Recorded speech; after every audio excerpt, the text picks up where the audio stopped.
Good morning, folks. Welcome to our fire colleagues. Welcome to this meeting of the Community Safety Board, which has been conducted from the chamber and remotely through Microsoft Teams.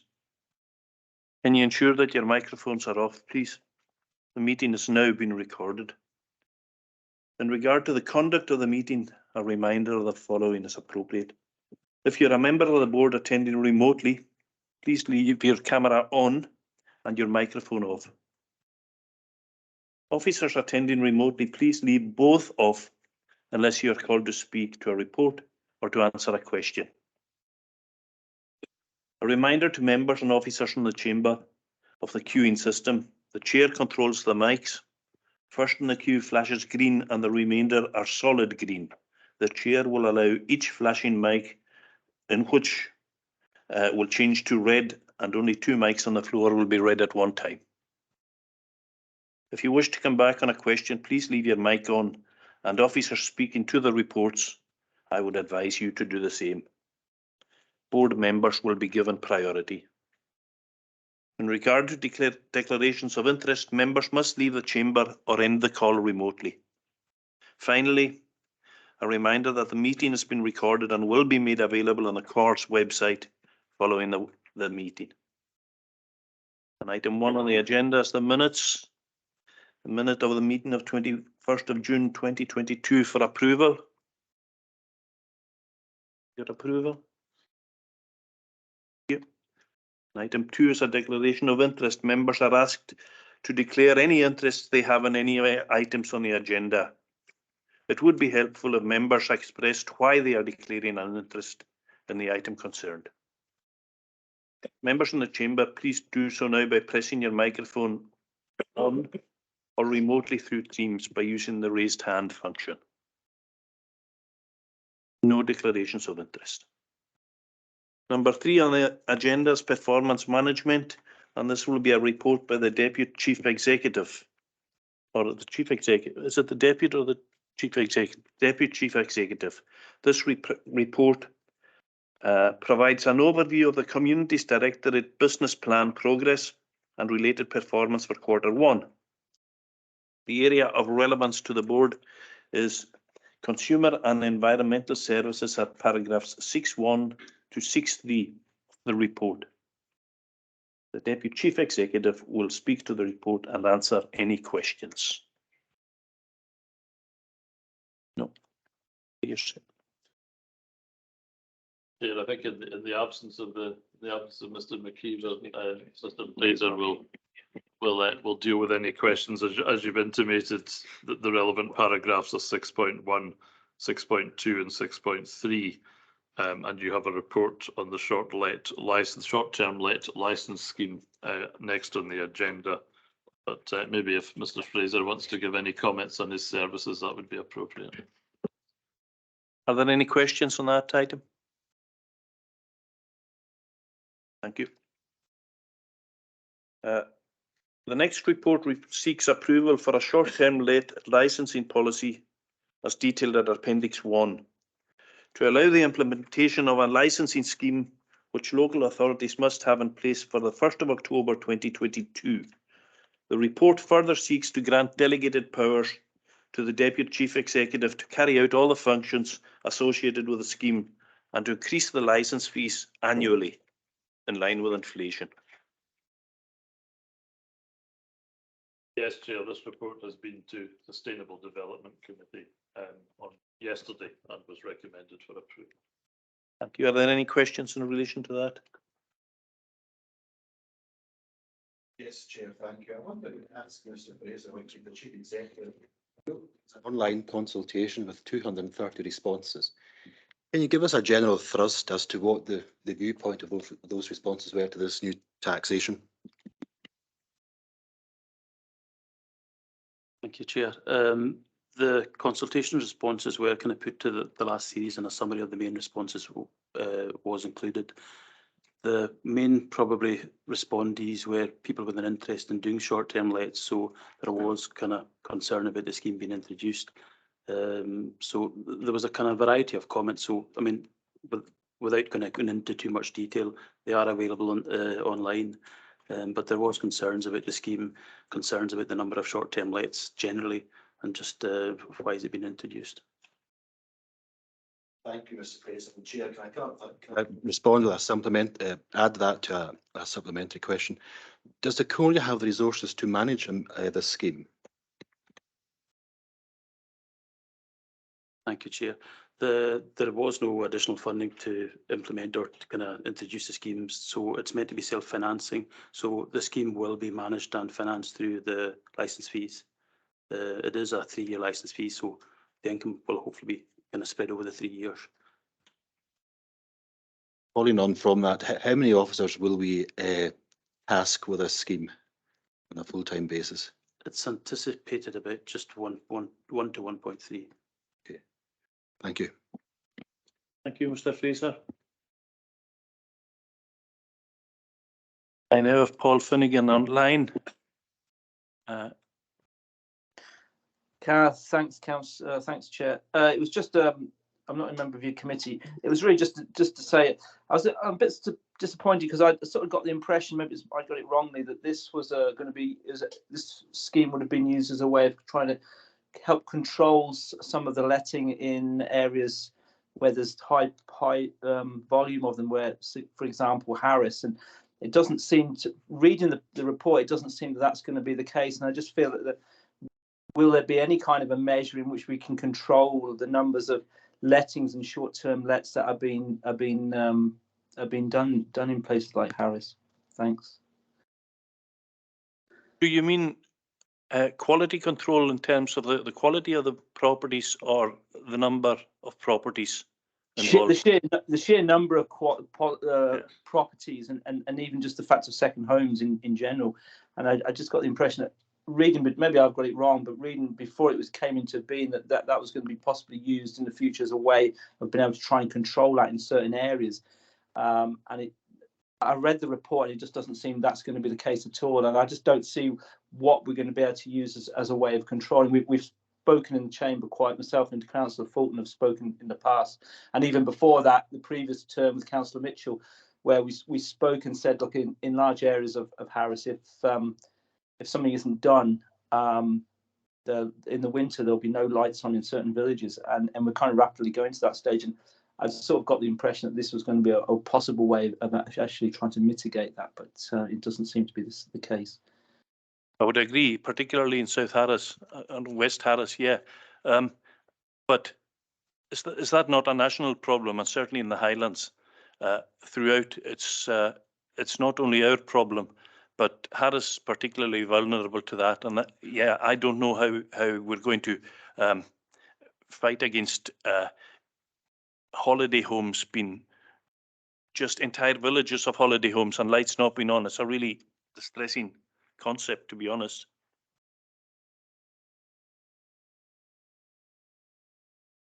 Mr. Fraser.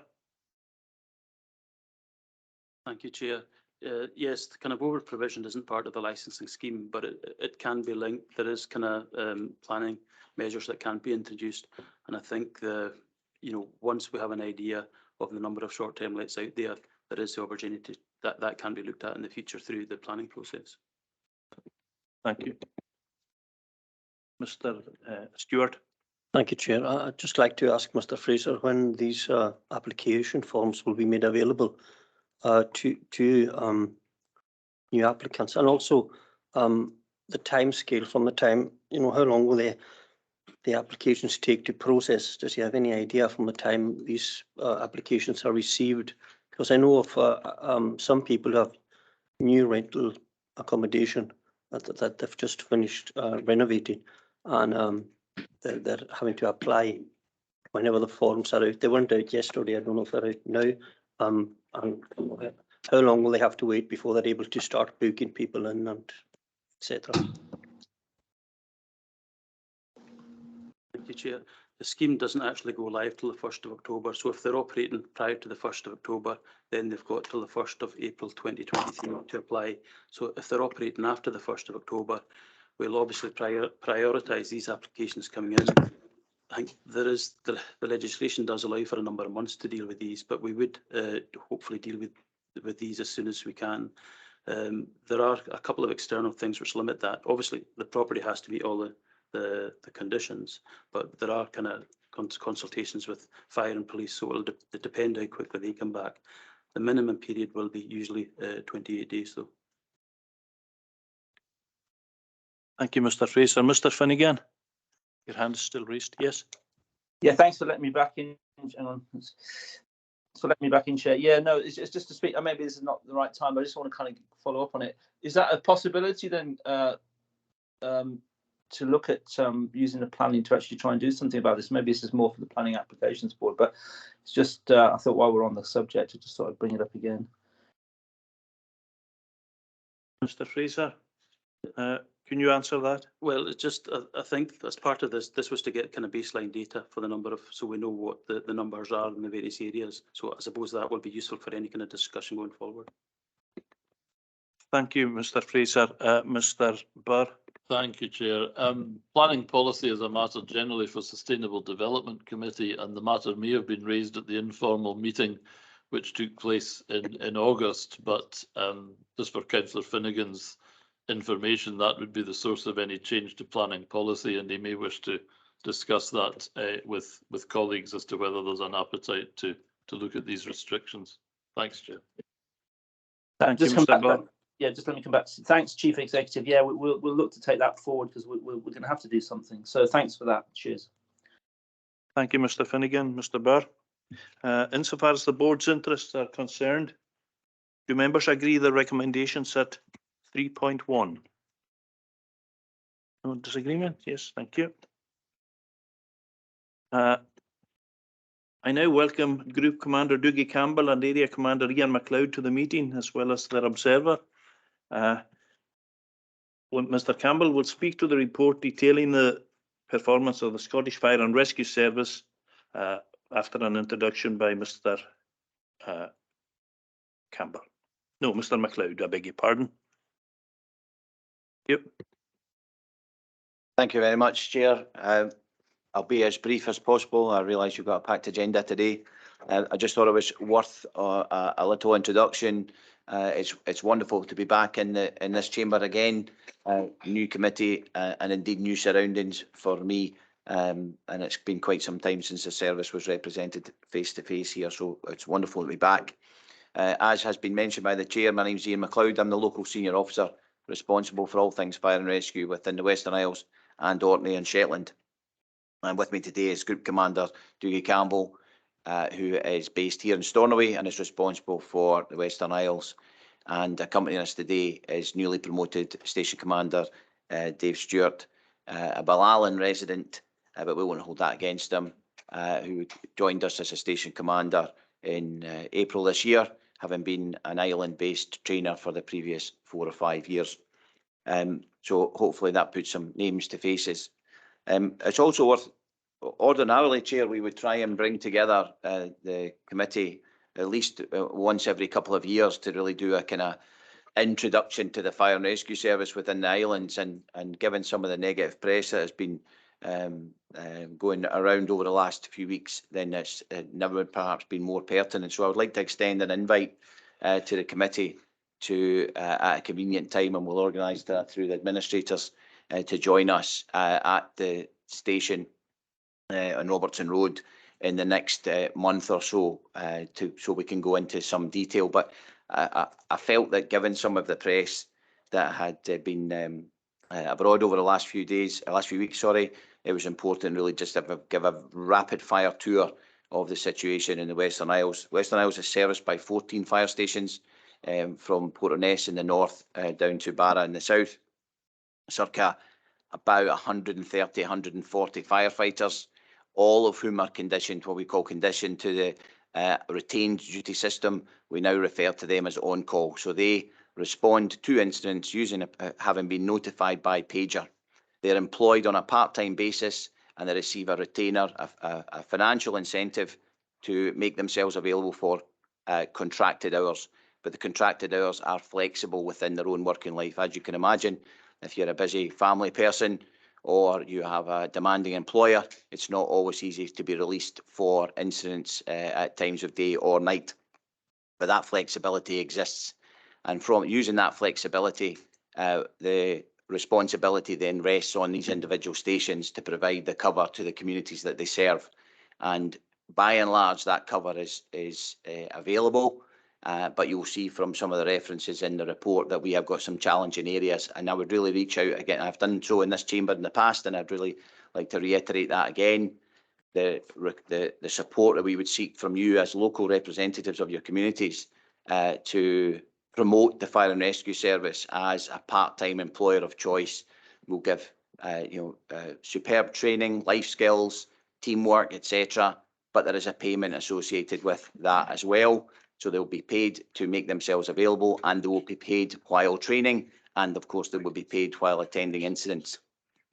Some of the negative press we've attracted, particularly in US and Barra, has been around the availability of appliances. We have an electronic system that requires a set of criteria in order for that appliance to be declared, that fire engine to be declared available. But it's not the whole story. And unfortunately, someone has chosen to go to the press with inadequate and incorrect information around the provision of cover in the US in particular 2 weeks ago. So I felt it was really important that I reiterated that there has always been cover. If an incident takes place anywhere in the Western Isles, there will be a response from the Scottish Fire and Rescue Service at all times. We have never missed an incident, and we will not miss an incident. We have measures in place where if a station is deficient, the next nearest station will be mobilised. And indeed, if both of those are deficient, then what we would do is we would amalgamate through a system of duty officer agreement, and that response would then come in an amalgamated fashion. And unfortunately, that information wasn't shared with the press. And unfortunately, the press never sought clarification before they announced that information. So really, just from a committee point of view, I felt it was really important to set the scene. We've got an incredibly dedicated workforce supported by 11 full-time personnel based in Stornoway and Benbecula, who are day in, day out trying to enhance our recruitment. They are improving our competence by the delivery of training, and they're ensuring the safety of residents with our home safety activity and trying to address the situation where the most vulnerable people within our communities require support. We deliver that support. So that's a whistle-stop tour. There is definitely some merit in bringing everyone together, because there are undoubtedly questions about the nuancing and the detail around the provision of emergency services in remote and island communities. It is absolutely of prime importance to me that we maintain that service to communities across Western Isles and Orkney and Shetland. As you can see that's my title, a local senior officer. I'm responsible for that, and I will make sure that we do all in our power to maintain that provision. So I felt it was really important that we set the scene on that. I'm happy to take any questions at the end, if you don't mind, at the end, because there are pertinent points in the report that Group Commander Campbell is going to go through and pick out the salient points. And I think if we can do an amalgamation, if that's all right with you, Chair, if we do an amalgamation of questions in terms of the scene setting and also in terms of the report at the conclusion of Group Commander Campbell's input. Thank you. Okay, thank you, Chair, and thank you to the Commander for the introduction.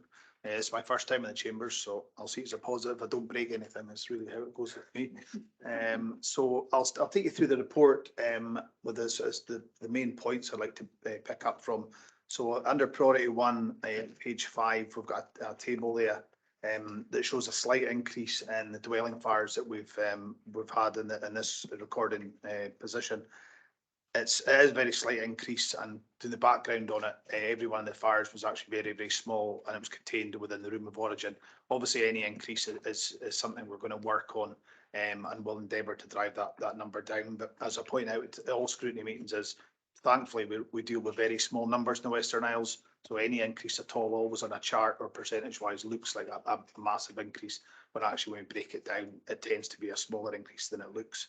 So hopefully that covers the slight increase in dwelling fires. The positive on that is the table over the page from there is the casualties, and as you can see from the casualties, very, very low numbers that we're looking at there, and no serious injuries from the slight increase we had as well, which is definitely something we'll see as a positive and hopefully improve on that or continue with that going forward. If I could move on to page 7 then, we've got the home fire safety visit reports that we pull off our community safety toolkit. These numbers are very low just now, which is a relief for me to see, and just down to the excellent work of our community safety advocate and the champions that we have within the stations. There will be a small increase in the next reporting period, and we're taking a pragmatic approach to how we're going to deal with them, because a lot of work was done 3 years ago, increasing the numbers of visits. And we've actually the visits we're now revisiting have come back up again. So what we're going to do is spread them out over a period of time, so we don't encounter this in 3 years' time again. The same visits are coming up with the same month. So we're going to spread them out over a slightly longer time, obviously doing a target approach to that, the highest risks out of them will be dealt with at that point. If we could then take you to this second priority, or that was the second priority, apologies. Priority 3 would then be the UFAS. Now, I did a wee bit of input the last scrutiny I was in, which is not the previous one, but the one before that, maybe about a year ago, on the consultation, public consultation we were doing as far as unwanted fire alarm signals went. Now, we've gone through the consultation, and the consultation, it was completed on the 16th of December 21, where it was approved by the board, the direction of travel for the Scottish Fire and Rescue Service. For anybody that's unwanted fire alarm signals, is an instant where an automatic fire alarm activates due to something other than a fire and results in us mobilising to it.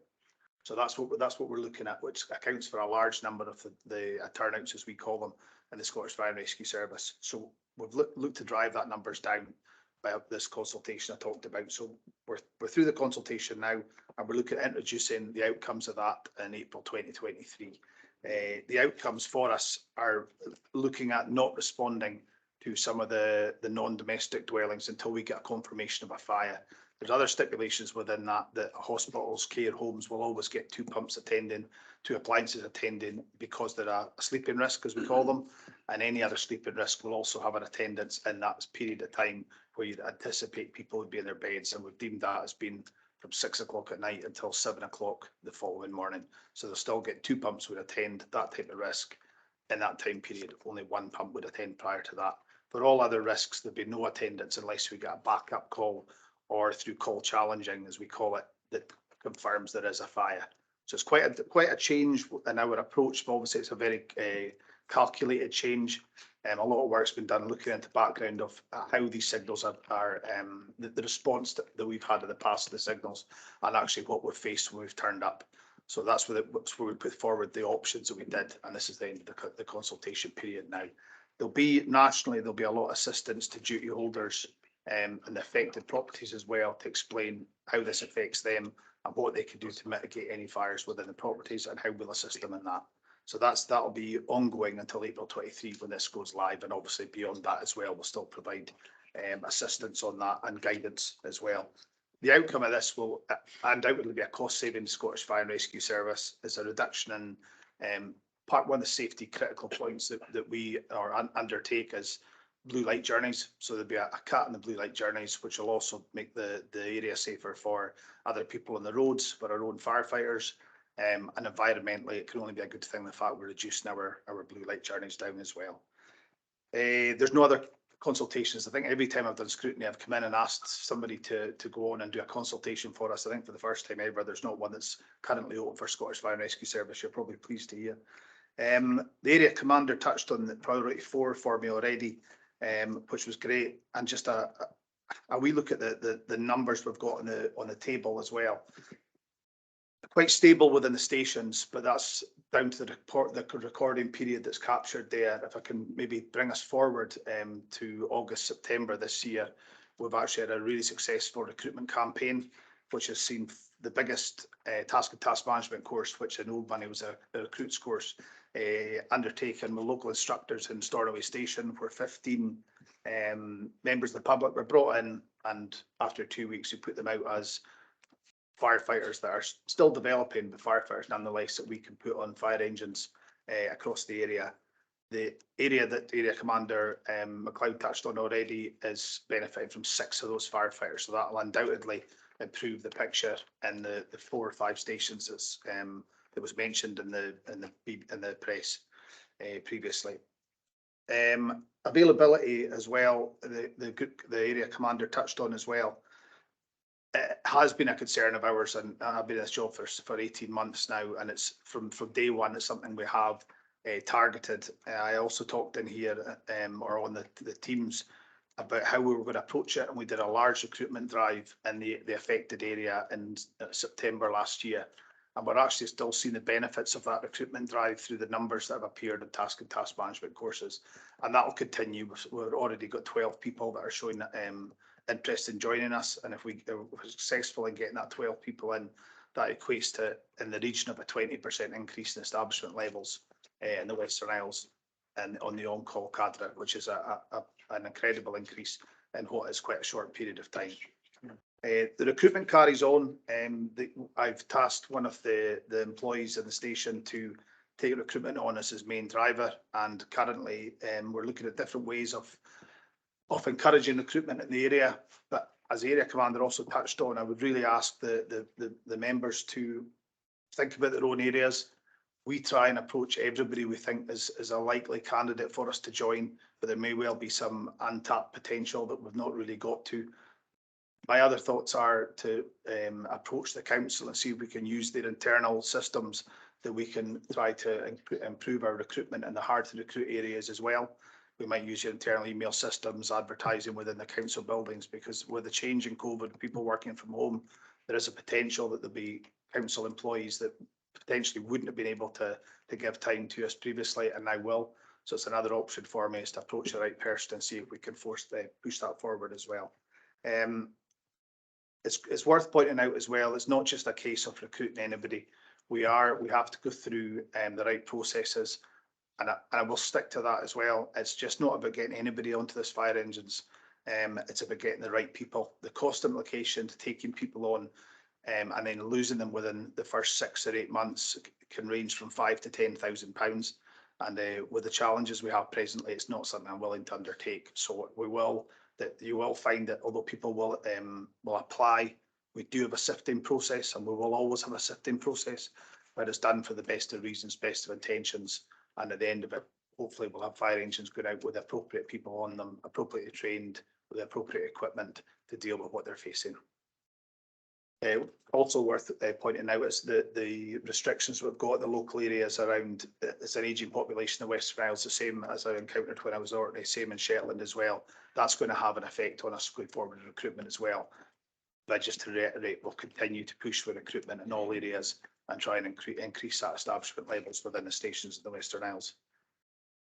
Hopefully that's covered elements within the report. As an addition to it, we've got fire skills starting next year for the first time in 3.5 years in the Western Isles. It's a positive to have that moving forward, and youth engagement as well in the islands. We'll have a trial fire skills in spring of next year in Stornoway, and then moving forward, we'll have one in Mbekula and hopefully one in Tarbert, Scalp area as well. So there's a little positive to finish on there. We hope to get that youth intervention back up and running by spring next year. Quite happy to take any questions as well. Thank you, Chair. Thank you very much. Mr. Campbell, are there any questions? Thank you, Chair. Sorry, I've got a meeting at 12, so I'm getting in early before anyone else. The fire skills absolutely excellent. I mean, I was involved in high fires a few years back, and it's really beneficial course for the young people. It could boost their confidence, if nothing else, and also raises awareness of opportunities within the Scottish Fire and Rescue Service. So that's good. I've got probably 3 questions. The first one should be pretty simple. In the availability chart, you mentioned Mbekula 1 and 2. What's 1 and 2? Yes, thank you for the question. There's 2 appliances we've got in Mbekula and Stornoway. So the second appliance has actually appeared in Mbekula available for the first time in a period of time, which is quite pleasing to see, and that should increase with the new starts that we've had coming in September. That's cool. So it's appliance. I was thinking you've opened up a new station that I wasn't aware of. The second one is just in terms of reporting, ward boundaries have changed, so you might want to take that into license for years when you're putting the reports in. And the third one, and this is probably the controversial one, which has been raised in the press, and I was aware of the situation in Lochboysdale, not being available due to not having the right certification. You mentioned the amalgamated fashion to provide cover. I'm just wondering what that would be. Personal background, I was on the flight going to Glasgow and there was a retained firefighter in front of me saying, well, I'm off island, so that's no covering used. That's the line I got. I think really what's been quite challenging for me is the manner in which this has been reported is quite alarming for the communities, and that's a real negative. The situation in Loch Boysdale is in common with large parts of the country and indeed other organisations. The challenges of COVID have meant that we're recovering our training position. Now, what we are able to do is we put in interim measures to declare competence, particularly in breathing apparatus, which is what has happened with Loch Boysdale. The competence in breathing apparatus based on previous performance and observation. But the reality is there's only so long that we can continue to auto-renew. And at some point we have to physically and correctly assess those individuals against what we call our national occupational standards. So we put them through their paces properly rather than just a minimal assessment that allows us to continue. We have extended those individuals for a period and it was absolutely necessary. The cover that then comes into place is next available appliance, and that next available appliance is, to all intents and purposes, for some people who might not look available. But that's because our computer systems, with the algorithms, they dictate that it needs to meet a certain criteria in order for that appliance to be declared available. The reality is there is an interpretation of that system that allows us to know that our numbers are sufficient in order for us to go to everything except possibly the most extreme incident. So the computer system allows us to have an interpretation based on worst case scenario, a multi-pump, multi-property fire. And then what we would have to do, they would then use our business continuity measures, which are support from elsewhere, support coming from Harris, support coming from Skye, support coming from Barra into those areas, air support if required. All those contingency plans are there, but of course they're not mentioned because it doesn't make a good story. So on those days in particular, there are ways and means in which we provide that cover. It's not immediately apparent to those on the ground because they're looking at the computer screen that says that this pump is unavailable, but actually almost every potential scenario they could cover, from a child trapped in a railing to an animal trapped to an RTC to a chimney fire, etc.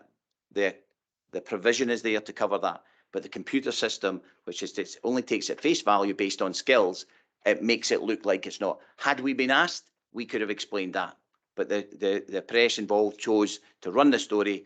Gavin given me 2 hours to respond and chose to run the story. And I'm really disappointed with that because in your community, you know, in remote and isolated parts of remote and isolated islands, that raises alarm. And actually, we need to get on the front foot and be really positive about the fact that at no point would there have been a situation where no fire appliance was made available. Thank you.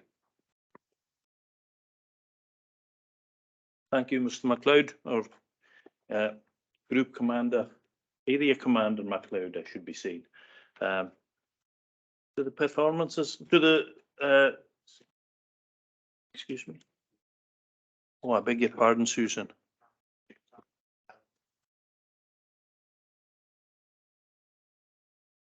Sorry, my first. Thank you, Chair. I'm not a member of your committee. You mentioned the youth intervention things. Any chance you could extend these visits to Barra?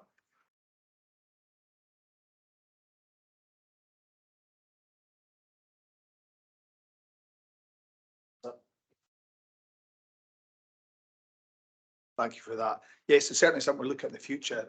It's the logistics of when you're one station on an island of actually pulling together the right number of instructors to run a course. But notwithstanding, I would be more than comfortable parachuting people in to get a course like that up and running in Barra. The positive reaction we get from these courses is fantastic. So yes, certainly something we look at in the future, and I will try to certainly read what the area commander's writing on there. There's been 2 run in the last 5 years. I wasn't aware of that, but there has been 2 run in the last 5 years. Yeah, that's certainly. Yeah, it's getting them off the ground again after on the back of COVID. That's been the challenge, but certainly it's something we'd look at in the future.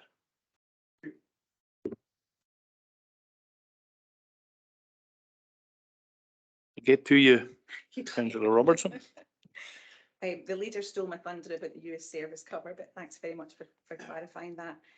When I was reading the report, I was struck by the number of deliberate fires. You haven't highlighted it, so I'm assuming that if you're in the know, that figure of 9 isn't concerning. But what's that about? Is that, you know, I was thinking malicious intent. What's going on there with 9 deliberate fires?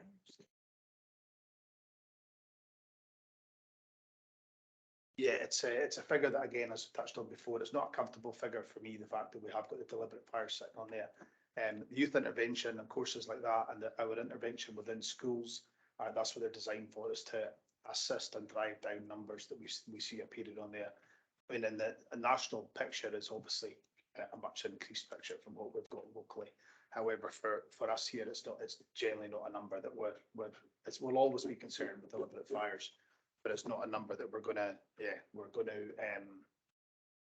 it's a number that we're going to try and drive down, as was touched on by the area commander there. It's the grass fires are included in the figure as well. So obviously that's it's still something we are concerned around, and it's something we're doing work around, is the grass fires, because they have got a massive impact on our availability, on finances, on the impact on our crews, impact on the communities. So it's something we'll still work on, is to get the numbers down as well. Thank you. Thank you. And Mr. Campbell, and thank you to the area commander for his kind invite to the station in the near future. Do members agree to note? I beg your pardon. Thank you very much for the report, and I'd like to add my pleasure to what others have said about the youth engagement. I remember young people being selected for the high fires in the past, and it's a very positive response. I suppose my other comment is linked to that, and looking at the number of unwanted fire alarm signals. I'm conscious of in our previous life call outs to schools where fire alarms have been set off deliberately, and I just wanted clarification. You mentioned care homes and hospitals being exempt from this attempt to cut the blue light journeys. Schools will be not exempt in that case, and so in a situation like that, where a young person maybe thinks they're going to get the excitement and the glory of bringing out the fire service, that won't happen now, and I think that's positive. I'm pleased to hear that, because while that might not be the only reason a young person does that, and I can think of an occasion where one was set off because a young person wished to avoid a business studies exam, which was coming up later that afternoon, and took the extreme action of setting off the fire alarm in the hopes of avoiding that. I think that was pretty unusual. It was more people trying to cause disruption, and yeah, I'm pretty pleased to hear that. I think that sounds like a really positive for yourselves as well as for other services. No, thank you for that. It's I can understand trying to avoid the business studies exam right enough. I mean, what we're not going to do is reduce safety, and it is a matter of the school having a robust system in place. If the alarm's set off or the alarm goes off, is to check out as quickly as safely as possible and ensure there is no fire. So they'll still get a response if that call's made to say, and there's concern there whether there is a fire, we suspect there's a fire, or we just feel as if there's something not quite right. Yeah. They'll still get a response from that. It's when you can categorically say, no, this is a malicious act, an alarm's been set off, or indeed a faultless system. Yeah. That's when they won't get a response from it. But yes, and we're not immune to it in the West Wales as well. We've had a few cases here of alarms being set off on purpose, and it's about us tying in the schools and providing the right education for them. for them so that they can understand why we're doing it and how they mitigate any concerns or risks that they've got. And I think if I can come back and share, Yep. one of the things that in that situation where you discover it has been done maliciously, as an educator, a school manager, your point to the young person and their family is you have taken away a service which might have been needed elsewhere. So you're already going to do that by changing this response, and I think that is a very positive thing to hear. But if you link it in with the engagement with young people, then perhaps that understanding will be there in the first place to prevent taking off things maliciously. Thanks for that. Undoubtedly, and it is about that education. You touched on the youth intervention, and we are very careful how we select the youths to come on that course, because we do want a blended approach so that everybody in the course gets something out of it. We don't just target one individual type of character. We try to invite a very different people onto it, so they can educate each other within the course as well. Does that make sense? Thank you, gentlemen. Do members agree to note the report? Yep. Okay. Item 6 on the agenda is performance monitoring. There are no reports outstanding, and it's just for noting. Okay. Our next meeting will be confirmed in due course. We're aiming for November. Thank you very much for your attendance.